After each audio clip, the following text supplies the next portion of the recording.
ሰላም እንደምለው አስጨንቆኝ የነበረው ለዚህ ነው አልኩ ለራሴ በመገረም።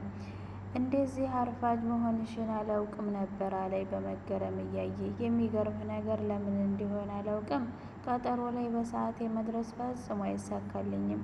አሰላሙ አሌይኩም ወረህመቱላሂ ወበረካቱ። ውድ የተከበራችሁ የቻናል ቤተሰቦች እንዴት ናችሁ? ሰላም ከኔ ሰላም ነኝ አልሐምዱሊላህ። ክርስቲያን ወገኖቼ ሰላም የቀን ኮከብ ክፍል 3 ሰላም እንደምለው አስጨንቆኝ ነበር በዚህ ነው ራሴ በመገረም። እንደዚህ አርፋጅ መሆንሽን አላውቅም ነበር አለኝ በመገረም እያየኝ። የሚገርም ነገር ለምን እንዲሆን አላውቅም፣ ቀጠሮ ላይ በሰዓቴ መድረስ ፈጽሞ አይሳካልኝም። ብታይ ሰዓት ማክበር ላይ በጣም ሰነፍ ነኝ አልኩት እንደ ማፈር ብዬ። ጥሩ ልምድ አይደለም፣ ብታስተካክዩ ጥሩ ነው አለኝ። ቀጠል አድርጎም በህይወትሽ ውስጥ ማርፈድን ባትለምጂ ጥሩ ነው። እኛ ኢትዮጵያውያን ለዚህ ያለን አመለካከት እጅግ የሞተ እና ልናየው የማንፈልገው ትልቁ የህይወታችን ቁስል ነው። ለእያንዳንዷ ደቂቃ ዋጋ ብንሰጣት በህይወታችን ላይ ምን ያህል ትልቅ ለውጥ እንደምናመጣ ማየት እንችል ነበር። ሌላውን ትልቅ ነገር ተይውና በትንሹ አሁን አንቺ 30 ደቂቃ አረፈድሽ ባትመጪ ኖሮና ልክ 8 ሰዓት ላይ ብትደርሺ ኖሮ አሁን ከሚኖረን የአብሮነት ጨዋታችን ላይ 30 ደቂቃ አትቀንሽም ነበር።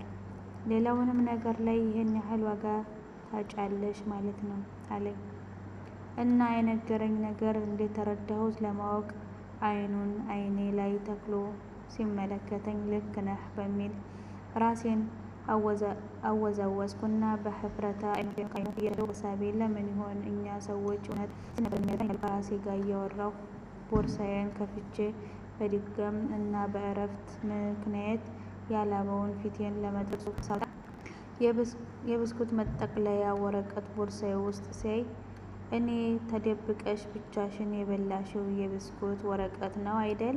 ሳታስቢው አየሁብሽ አለኝ እየሳቀ።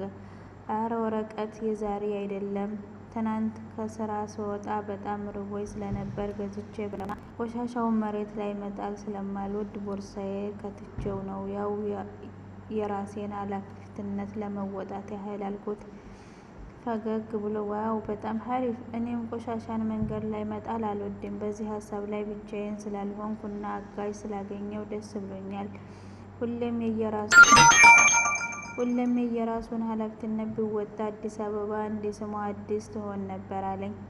አስተናጋጁ መጥቶ ምን ማዘዝ እንደምፈልግ ሲጠይቀኝ ቀዝቃዛ ስፕራይት አዘዝኩ እና ብሩኬ ቅድም ስለ ሰዓት አጠቃቀም ያልከኝ ነገር በጣም መስጦኛል ስለው ያንን ያልኩሽ 30 ደቂቃ ስላልጠበቅሽኝ ተናድጄብሽ አይደለም፣ ለእኔ ችግር የለውም ብታረፍጂም እጠብቅሻለሁ። ነገር ግን የሰዓትን ጥቅም ብትረጂው በህይወት ላይ ትልቅ ለውጥ እንደምታመጭ እርግጠኛ ስለሆንኩ ነው።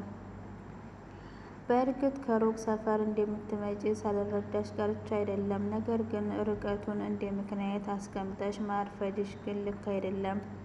አብዛኞቻችን ችግር ለችግሮቻችን መፍትሄ ከመፈለግ ይልቅ የችግሮቻችንን ምክንያት መዘርዘር መምረጣችን ላይ ነው። ያቺ ቤት ሩቅ መሆኑ በቀጠሯችን ሰዓት እንዳትደርሺ ሊያስቸግርሽ ይችል ይሆናል፣ ነገር ግን ርቀቱን አምነሽ የምትመጭበት ሰዓት ደግሞ ብታደርጊው ኖሮ በትክክለኛው ሰዓት መድረስ ትችይ ነበር አለኝና ከፊቱ ያለውን ስፕራይት ተጎነጨው።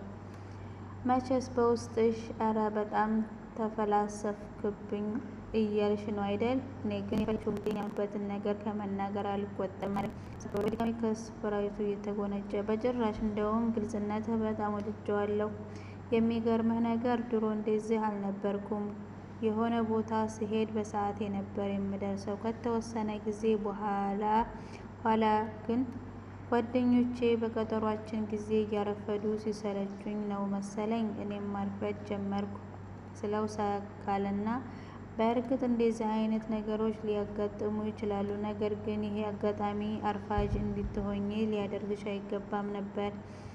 እንደዛ ከሆነ እኮ በሌላ ቀን አንቺን ሳገኝ አርፍጄ ልመጣ ነው ማለት ነው አይደለም መሆን አለበት። እኔ የራሴን ልምድ በነበረበት ሁኔታ ቀጥዬ ላንቺ አርአያ መሆን ነው ያለብኝ። ምክንያቱም ልምዴ ጥሩ ልምድ ስለሆነና ላንቺ ስለሚጠቅም ሲለኝ በትክክል ብዬ በሀሳቡ መስማማቴን አንገቴ ላይ ናታች በማወዛወዝ ገለጽኩለት። የዛን ቀን ረጅም ዓመት ጓደኛሞች የሆን ይመስል እርስ በርስ ተመቻችተን እየተጫወትን ደስ የሚል ጊዜ አሳልፈን ተለያየን። ከዛም በኋላ ቢሆን ጊዜ ሲኖረን እየተገናኘን እንጫወትና እንዝናና ጀመር። በአጋጣሚ የሁለታችንም የመዝናኛ መንገድ ተመሳሳይ ስለሆነ የምንሄድበት ቦታ ተመችቶን እንጂ አንዳችን ለምንወደው ብቻ ይሉኝታ ይዞን አንዳችን ሳይመቸን ስላልነበረ የምናሳልፈው ጊዜ አስደሳች ያደርገን ነበር። ስንገናኝ ቲያትር ወይንም ፊልም ማየት፣ መናፈሻ ቦታዎች በመሄድ ካፌ ቁጭ ብለን ስለተለያዩ ነገሮች ማውራት ነበር የምንዝናናው። በዚህ ሁኔታ እኔና ብሩኬ ጓደኝነት እየጠነከረ መጣ። ቴሌግራም ላይ ስንገናኝ የምናወራው የወሬ አይነት የለም። ስለ ፊልም፣ ስለ መጽሐፍ፣ ስለ ዘፈን፣ ስለ ሀገራችን ሁኔታ፣ ስለ ቤተሰብ፣ ጓደኝነት፣ ስለ ብዙ ነገራቶች በግልጽ እያወራን ጌሞችን እየተጫወትን ከሌሊቱ 8 ነበር 7 የምንተኛው። ይህ ሁኔታ አንዳንድ ቀን ብሩክ ደክሞ ቴሌግራም ሳይገባ ጋር ነበር። የሆነ ቀን ላይ ራሴን እቤቴ ብቻዬን ቁጭ ብዬ ስለ ብሩክ ሳስብ አገኘሁት።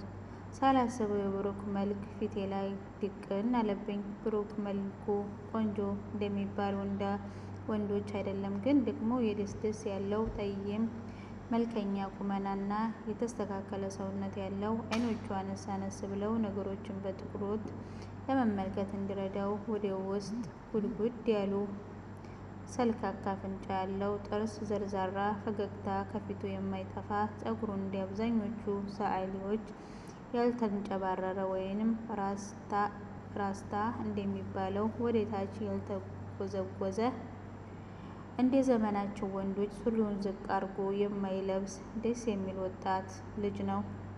ሀሳብ ከመልኩ ወደ ባህሪው ዘለለ። ብሩክ ለነገሮች የማይቸኩል ረጋ ያለ፣ ምክንያታዊ፣ ለሴቶች ክብር የሚሰጥ፣ ማንበብ የሚወድ፣ በስራ የሚያምን፣ ቁም ነገረኛ፣ ያመነበትን ነገር ፊት ለፊት የሚናገር፣ ማንኛውንም ነገር ለማካፈል የማይሰለች፣ ያለማጋነን እውነተኛ ፍቅርን የሚፈልጉ ሴቶች በሙሉ ፍቅረኛነት የሚመኙት፣ ፈገግታ ለሰው ልጆች ሁሉ የሚስማማና የሀዘን ስሜት የማስወገድ ችሎታ ያለው፣ አስማታዊ ልብስ ብሎ የሚያስብ ምርጥ ልጅ ነው። ይህን ሳስብ ፊቴ በፈገግታ ሲደም ተወጣኝ።